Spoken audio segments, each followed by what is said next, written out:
નમસ્કાર ગુજરાત વાસીઓ, ફરી એક વખત આપ સર્વે મિત્રોનું હાર્દિક સ્વાગત છે આજના તાજા અને નવા હવામાન સમાચારના વિડીયોની અંદર। આગામી 3 કલાક માટે ગુજરાત વાસીઓ થઈ જાજો તૈયાર। વર્ષ 2025નું પ્રથમ વાવાઝોડું અત્યારે બંગાળની ખાડીની અંદર બનતું જોવા મળી રહ્યું છે। જી હા દર્શક મિત્રો, તમે તમારા મોબાઈલ સ્ક્રીનની અંદર જોઈ શકો છો, અત્યારે બંગાળની ખાડીમાં સાયક્લોનિક સર્ક્યુલેશન વાળી વરસાદી સિસ્ટમ સક્રિય થઈ છે।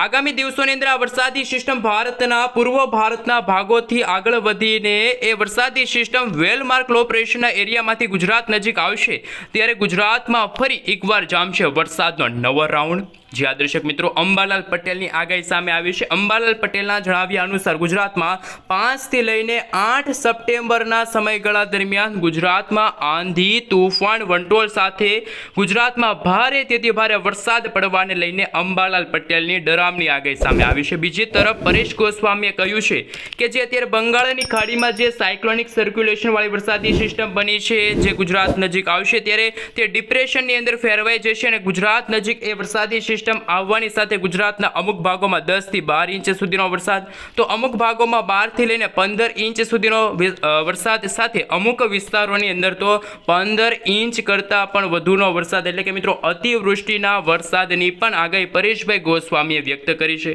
પરંતુ મિત્રો ગુજરાતનું અત્યારનું હવામાન કેવું છે? આજે ગુજરાતમાં મિત્રો મોટા ભાગના વિસ્તારોમાં વરસાદ નહોતો, પરંતુ છૂટાછવાયેલા વિસ્તારોમાં હળવાથી મધ્યમ વરસાદ જોવા મળ્યો હતો અને ગુજરાતમાં ફરી એકવાર ગરમી અને ઉકળાટનું પ્રમાણ વધ્યું છે। ત્યારે હવામાન નિષ્ણાંત એવા અંબાલાલ પટેલે તો નવરાત્રિથી લઈને દિવાળી સુધી ગુજરાતમાં કેવું હવામાન રહેશે એમને આગાહી વ્યક્ત કરી છે। સાથે મિત્રો ગુજરાતમાં પૂર્વ ફાલ્ગુની નક્ષત્ર ચાલી રહ્યું છે અને આવનારા નક્ષત્રને લઈને શું નવી આગાહી સામે આવી છે હવામાન વિભાગ તરફથી? આગામી 72 કલાક માટે ગુજરાતના કયા વિસ્તારની અંદર વરસાદની સંભાવના છે? સાથે ભારતના ઉત્તર ભારતના ભાગોની અંદર અત્યારે સાયક્લોનિક સર્ક્યુલેશન વાળી વરસાદી સિસ્ટમ બની છે, જેના કારણે ગુજરાતમાં નક્કી 25 વર્ષ જૂનો રેકોર્ડ છે મિત્રો તૂટતો હશે તેવા હવામાન સમાચાર છે। અને મિત્રો વર્ષ 2025નું જ્યારે વાવાઝોડું ગુજરાતને ત્રાટકશે ત્યારે ગુજરાતના ઉત્તર ગુજરાત, મધ્ય ગુજરાત, પૂર્વ ગુજરાત, દક્ષિણ ગુજરાતના ભાગોમાં ભારેથી અતિ ભારે વરસાદની સંભાવના છે। સાથે સાથે જાણીશું કે કયા કયા વિસ્તારની અંદર મિત્રો વરસાદનો નવો રાઉન્ડ છે। 4 થી લઈને 8 સપ્ટેમ્બરના સમયગાળા દરમિયાન ગુજરાતના ભાગોને ધમરોળશે, નદી નાળાઓ છલકાશે, ગાડીઓ પાણીમાં તણાતી હશે, મકાનો ડૂબતા હશે તેવી પણ આગાહી હવામાન નિષ્ણાત અંબાલાલ પટેલે વ્યક્ત કરી છે।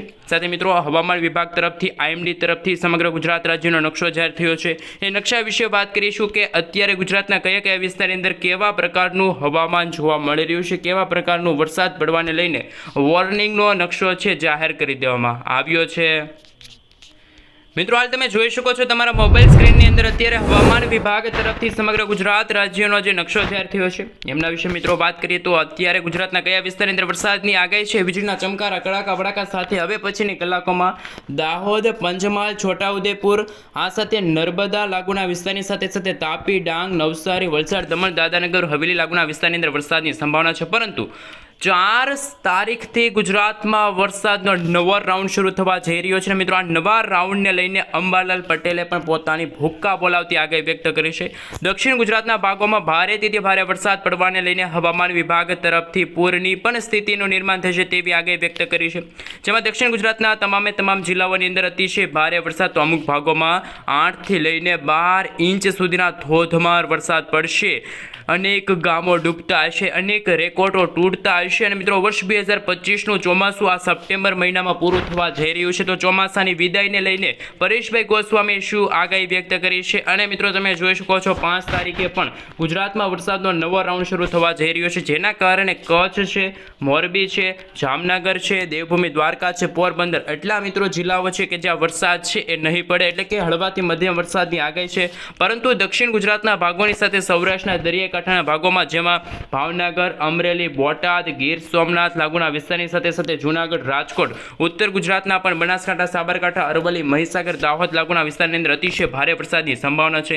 6 તારીખના રોજ મિત્રો સમગ્ર ગુજરાતમાં 100% વરસાદ જોવા મળશે, એટલે કે સંપૂર્ણ સાર્વત્રિક વરસાદની આગાહી પણ હવામાન વિભાગે વ્યક્ત કરી છે, જેમાં ગુજરાતના અરબ સાગરને અડીને આવેલા જેટલા પણ ક્ષેત્રો છે, જેટલા પણ વિસ્તારો છે, જેમાં સૌરાષ્ટ્રના ભાગોની સાથે દક્ષિણ ગુજરાતના ભાગોની અંદર હવામાન વિભાગ તરફથી ઓરેન્જ એલર્ટનું સિગ્નલ જાહેર કરી દેવામાં આવ્યું છે, તો ઉત્તર ગુજરાતના ભાગો ભાગોની અંદર, જેમાં કચ્છના ભાગોથી લઈને ઉત્તર ગુજરાતના તમામ જિલ્લાઓની અંદર હળવાથી મધ્યમ વરસાદ, તો અમુક ભાગોમાં 30થી લઈને 40 કિલોમીટર પ્રતિ કલાકની ઝડપે તોફાની પવનો પણ ફૂંકાય શકે છે. 7 તારીખના રોજ પણ મિત્રો તમે જોઈ શકો છો વરસાદી સિસ્ટમનો ઘેરાવો દેવભૂમિ, દ્વારકા, જામનગર, મોરબી, સુરેન્દ્રનગર, રાજકોટ અને બોટાદ લાગુના વિસ્તારની અંદર જોવા મળી રહ્યો છે. એટલે કે મિત્રો વાવાઝોડાની અસર છે એ ગુજરાતમાં જોવા મળી છે અને નવરાત્રિમાં ખેલૈયાઓના રંગમાં ભંગ પાડી શકે છે આ વરસાદી રાઉન્ડ. અને મિત્રો આ વરસાદી રાઉન્ડ છે 8 તારીખ સુધી ચાલવાનો છે, તો 8 તારીખ સુધી ગુજરાતવાસીઓ થઈ જાજો તૈયાર, કારણ કે મિત્રો વાવાઝોડા સાથે વરસાદની પણ આગાહી હવામાન વિભાગે વ્યક્ત કરી છે.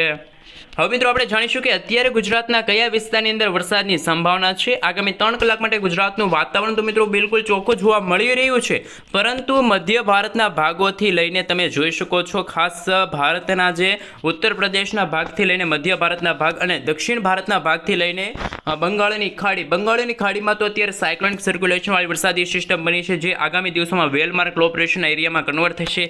જ્યારે ગુજરાત નજીક આવશે તે ડિપ્રેશનની અંદર ફેરવાઈ જશે. ડિપ્રેશનની અંદર ફેરવવાની સાથે જ ગુજરાતમાં આકાશ પાતાળ એક થતું જોવા મળવાનું છે. ગુજરાતમાં વર્ષ 2025નું વાવાઝોડું આ સપ્ટેમ્બર મહિનાની અંદર ગુજરાતને ત્રાટકવા માટે આગળ વધી શકે છે, તો ખાસ કરીને મિત્રો સાવચેત રહેજો. અને ભારતના ઉત્તર ભારતના ભાગોની અંદર ઉત્તર પાકિસ્તાનના ભાગોમાં અત્યારે પૂરની શક્યતા જોવા મળી છે. રાજસ્થાન લાગુના વિસ્તારની અંદર અત્યારે કોઈ વરસાદી સિસ્ટમ સક્રિય ન હોવાના કારણે અત્યારે ઉત્તર ગુજરાતના ભાગોમાં પણ વરસાદ ખેંચાણો છે, પરંતુ આ 3 તારીખે વહેલી સવારથી જ ગુજરાતના ઘણા બધા ભાગોમાં વરસાદની શક્યતા અને વિસ્તારમાં બંનેમાં વધારો થશે. વરસાદી ઝાપટા તો અમુક ભાગોમાં વીજળીના ચમકારા, થંડરસ્ટોર્મ એક્ટિવિટીના ભાગરૂપે ભારે પવનો ફૂંકાઈ શકે છે. અને મિત્રો ગુજરાતમાં જે ચાલી રહેલું નક્ષત્ર એટલે કે પૂર્વ ફાલ્ગુની નક્ષત્ર ચાલી રહ્યું છે, આ નક્ષત્રને લઈને પણ હવામાન સમાચાર સામે આવી રહ્યા છે. આમ સમગ્ર ભારતના તમામ રાજ્યોની અંદર અત્યારે હળવાથી મધ્યમ વરસાદની આગાહી સામે આવી છે, તો ખાસ ગુજરાતને લઈને શું નવી અત્યારે આગાહી સામે આવી છે. ગુજરાતમાં મિત્રો વાવાઝોડું છે ત્રાટકવા માટે આગળ વધશે. 5 તારીખના રોજ તમે જોઈ શકો છો અત્યારે કે વીજળીના ચમકારાની સાથે ધોધમાર વરસાદની સંભાવના છે. અમુક ભાગોમાં પરેશભાઈ ગોસ્વામીના કહેવા પ્રમાણે 15 ઇંચથી પણ વધારાનો વરસાદ છે ગુજરાતમાં જોવા મળશે, જેમાં ખાસ વાત રહી તો કે ગોધરા છે, લુણાવાડા છે, દાહોદ છે, આ સાથે મિત્રો નડિયાદ લાગુના વિસ્તાર છે, અમદાવાદ છે, હિંમતનગર છે, મહેસાણા લાગુના વિસ્તારમાં પણ હવે પછીના દિવસોની અંદર 10થી લઈને 12 ઇંચ સુધીના ધોધમાર વરસાદ છે જોવા મળશે. જેમ જેમ મિત્રો સમયગાળો પસાર થતો જશે તેમાં વરસાદી સિસ્ટમ છે એ દક્ષિણ ગુજરાતના ભાગોને ધમરોળવા માટે આગળ વધશે, જેમાં ખાસ વાત રહી તો મિત્રો તમે જોઈ શકો છો સુરત છે, વલસાડ છે, વલસાડની સાથે સાથે મિત્રો વ્યારા છે, આહવા લાગુના વિસ્તારની સાથે સાથે રાજપીપળા લાગુના વિસ્તારમાં વરસાદની સંભાવના છે. તો સૌરાષ્ટ્રના દરિયાઈ કાંઠાના ભાગોમાં પણ મિત્રો ભાવનગર છે, સોનગઢ લાગુના વિસ્તાર છે, પાલીતાણા આજુબાજુનો વિસ્તાર છે, ખડસલિયા લાગુના વિસ્તારમાં પણ વરસાદની અત્યારે પૂરેપૂરી શક્યતા છે મિત્રો જોવા મળે છે. એટલે કે મિત્રો આ વરસાદનો નવો રાઉન્ડ છે એ 4 સપ્ટેમ્બરથી શરૂ થશે અને 8 સપ્ટેમ્બરના સમયગાળા દરમિયાન ગુજરાતના ઘણા બધા ભાગોને આ વરસાદી સિસ્ટમ છે ધમરોળી શકે છે. જે રીતે મિત્રો માત્ર આ ગુજરાત તરફ જ આ વાવાઝોડું આગળ વધી રહ્યું છે, આમ તો સમગ્ર ભારતમાં તમે જોઈ શકો છો બંગાળની ખાડી અત્યારે 7 તારીખના રોજ સક્રિય નહીં હોય, પરંતુ માત્ર ગુજરાત નજીક જ આ વરસાદી સિસ્ટમનો ઘેરાવો છે આગળ વધ્યો છે. અને ગુજરાતમાં હવે પછી આ સપ્ટેમ્બર મહિનામાં ધોધમાર વરસાદ પડશે ને નક્કી 25 વર્ષ જૂના રેકોર્ડ છે મિત્રો તૂટવા જઈ રહ્યા છે, તેવા પણ અત્યારના હવામાન સમાચાર સામે આવી રહ્યા છે. જેમાં મિત્રો 7 તારીખના રોજ તમે જોઈ શકો છો અમદાવાદનો વિસ્તાર છે, આ સાથે રાજકોટના પણ ભાગ છે, કચ્છના પણ તમામ વિસ્તારોની અંદર તમે જોઈ શકો છો ખાવડ છે, નળિયા છે, ગાંધીધામ લાગુના વિસ્તારની સાથે સાથે રાપર છે, બારડોલી લાગુના વિસ્તારની સાથે લખપત લાગુના વિસ્તારમાં વરસાદની સંભાવના છે. સૌરાષ્ટ્રના દરિયાકાંઠાના ભાગોમાં જેમાં ભાવનગર, જૂનાગઢ, દ્વારકા, જામનગર, આ સાથે ઉના લાગુના વિસ્તારની સાથે સાથે તમે જોઈ શકો છો મહુવા છે, અલંગ છે, અમરેલી લાગુના વિસ્તારમાં પણ અતિશય ભારે વરસાદની સંભાવના હવામાન વિભાગે વ્યક્ત કરી છે. ઉત્તર ગુજરાતના ભાગોની અંદર પણ મિત્રો તમે જોઈ શકો છો, ખાસ કરીને તમે જોઈ શકો છો એ રીતે મહેસાણા છે, બનાસકાંઠા, સાબરકાંઠા, અરવલ્લી, મહીસાગર, દાહોદ લાગુના વિસ્તારમાં પણ હવે પછીના દિવસોની અંદર મિત્રો ધોધમાર વરસાદ પડવાને લઈને હવામાન વિભાગ તરફથી અત્યારે હાઈ એલર્ટ છે જાહેર કરી દેવામાં આવ્યું છે. જેમ મિત્રો સમયગાળો પસાર થતો જશે તેમ ગુજરાતમાં રેડ એલર્ટ, ઓરેન્જ એલર્ટ અને યલો એલર્ટનું સિગ્નલ છે એ જાહેર કરી દેવામાં આવશે. મિત્રો આ વરસાદનો રાઉન્ડ છે એ 8 તારીખના રોજ કચ્છના ભાગોને ધમરોળીને આ વરસાદી સિસ્ટમ છે આગળ વધી જશે. અરબ સાગરમાં જઈને આ વરસાદી સિસ્ટમ ફરી એકવાર યુટર્ન લઈ શકે છે. એટલે કે મિત્રો કરાચી છે, પાકિસ્તાન લાગુના વિસ્તારની અંદર આ ત્રાટકેલી વાવાઝોડાવાળી વરસાદી સિસ્ટમ છે એ 9 તારીખ પછી ફરીથી એકવાર યુટર્ન લેશે. યુટર્ન લઈને ફરી ગુજરાતના દ્વારકા છે, દ્વારકાથી લઈને જામનગર છે, જામનગરથી લઈને કચ્છના તમામ વિસ્તારોની અંદર આ વરસાદી સિસ્ટમ છે એ યુટર્ન લઈ શકે છે, જેના કારણે ગુજરાતમાં હવે પછીના દિવસોની અંદર પણ ધોધમાર વરસાદની સંભાવના જોવા મળી છે. મિત્રો 11 તારીખના રોજ આ વરસાદી સિસ્ટમ સિસ્ટમ છે વેર વિખરાઈ જશે, એટલે કે ગુજરાતમાં એ વરસાદી સિસ્ટમની જે અસર હતી એ ઓછી થશે. પરંતુ ફરી એકવાર બંગાળની ખાડીમાં નવી લો પ્રેશર બનશે અને ગુજરાતમાં અંબાલાલ પટેલના જણાવ્યા અનુસાર નવરાત્રિથી લઈને મિત્રો કહી શકે કે દિવાળી સુધીનો જે સમયગાળો છે, ખાસ કરીને દિવાળીના સમયગાળા દરમિયાન પણ વરસાદી ઝાપટા તો અમુક ભાગોમાં ભારે વરસાદ તો અમુક ભાગોમાં માવઠાની પણ શક્યતા જોવા મળી.